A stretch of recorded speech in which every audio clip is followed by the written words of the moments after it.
Enough of Ipob nuisance, Nysom Wike said. Operating under the simulation of the nationwide EndSARS protest, which severely rocked Nigeria for nearly 2 weeks, the indigenous people of Biafra, Ipob, allegedly unleashed a series of violence convulsing the entire Ēñóugh local government council and some parts of Port Harcourt in Rivers State. Police sources affirmed the grotesque death of 4 policemen. The attackers cut off the hands of one of the police operatives, attempting to shoot at them and hacked him to death. The second victim was burnt alive while the third policeman was stoned to death.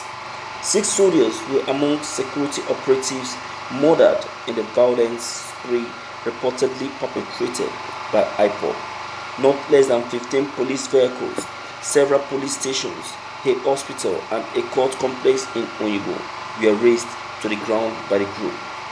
As if that was not enough, physical commotion by the outlaw group was attended on residents of some targeted communities, which, but for the quick intervention of the state government and security agencies, would have led in some form of mutually ruinous feud in the state.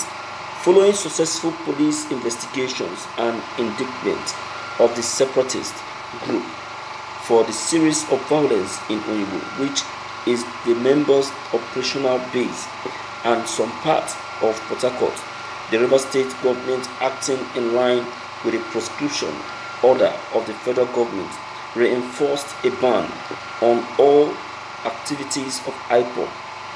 We are gravely concerned about the grievous complexion such agitation have assumed.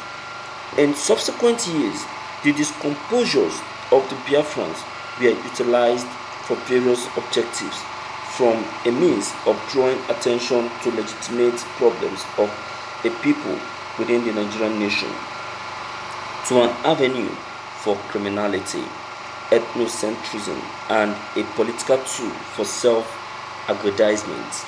Nigeria belongs to all Nigerians, and therefore no one should have the effrontery to terrorize anyone living in any part of the country. Likewise, no group should characterize other Nigerians as subhuman.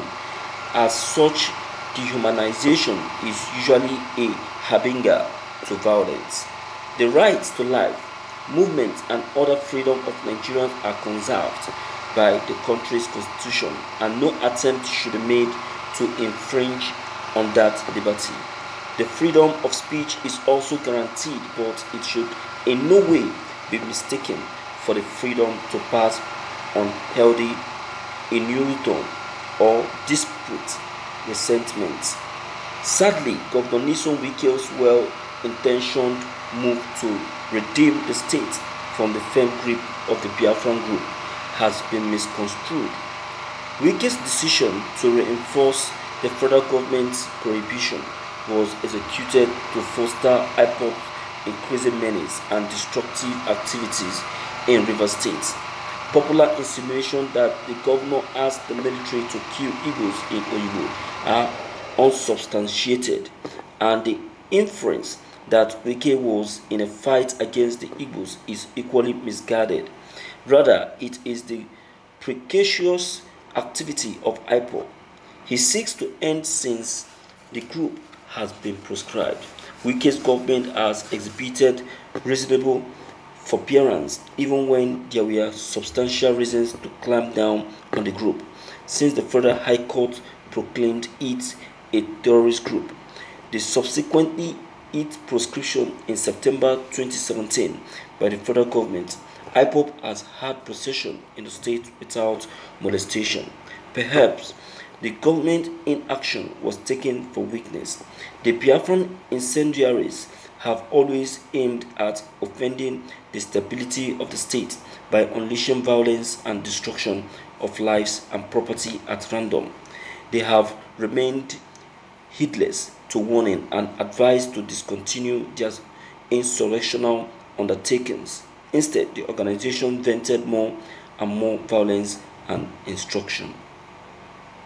It comes across as the love, accommodation, and hospitality demonstrated towards all residents and business owners in the state have been taken for granted by the very group.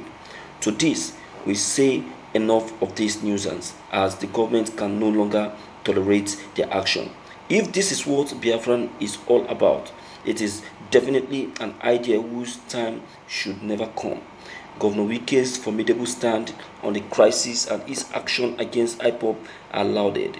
They are indicative of the devotion to his people and his capacity to safeguard them. Rascals like the so-called Biafrans who delight in trouble the state will certainly be deterred. Thank you for listening to this news. My viewers, please, I want you people not to be confused.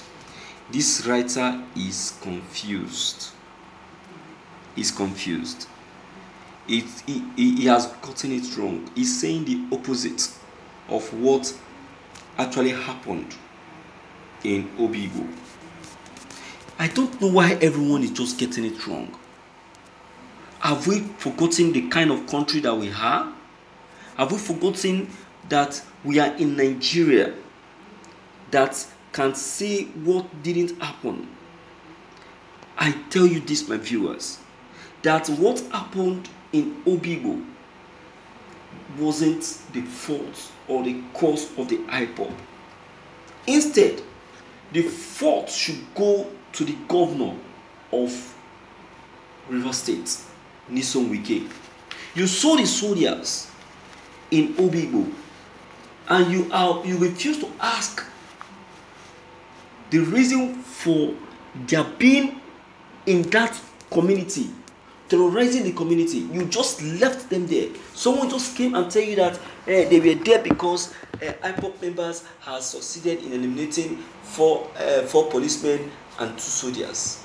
So they are there for intervention, and you left them without going deep into investigation. You see, this is what we are talking about. Is this how Nysom Wike is going to rule the state for the second term? Is this? No. I am not in support of this at all. Nysom Wike has really made a mess of this. He has made a mess of this, and I will not support it one bit. You see, my viewers, Ipob that you see today detests injustice, detests intimidation, detests violence. They can fight for those who are being violated. That is Ipob that you don't know. And they themselves don't like getting involved in violence. That is one of the very important instructions given to them by the leader, Mazi Nnamdi Kanu. And anyone that gets himself involved into any violence has a punishment to face. No doubt. So what happened in Obigbo, I will keep repeating it, has nothing to do with the Ipob. See, the governor should be questioned and should be held responsible for this. They should not add sentiment to this matter. Because adding sentiment to this matter, I tell you, is going to cause more harm. That is how the Lekki massacre happened, and Nigerian government and Lagos State government tried to rope it on the innocent protesters, saying that they were the one that caused violence and started killing and massacring themselves. Unknown to them that there is a video footage of all that happened in Lekki toll gate. To God be the glory. So because of that, they became confused and started blaming themselves. So how I wish that there is a video footage of all that happened in Obigbo, so everyone will see the real picture of what has happened and stop laying accusing fingers at Ipob Bikono. I beg you. All that has just been said about Ipob are not true. So, my viewers, what's your take? Deem it fit to leave your comment below the comment box. Click on the subscription button as well as bell button to receive more updates. Thank you.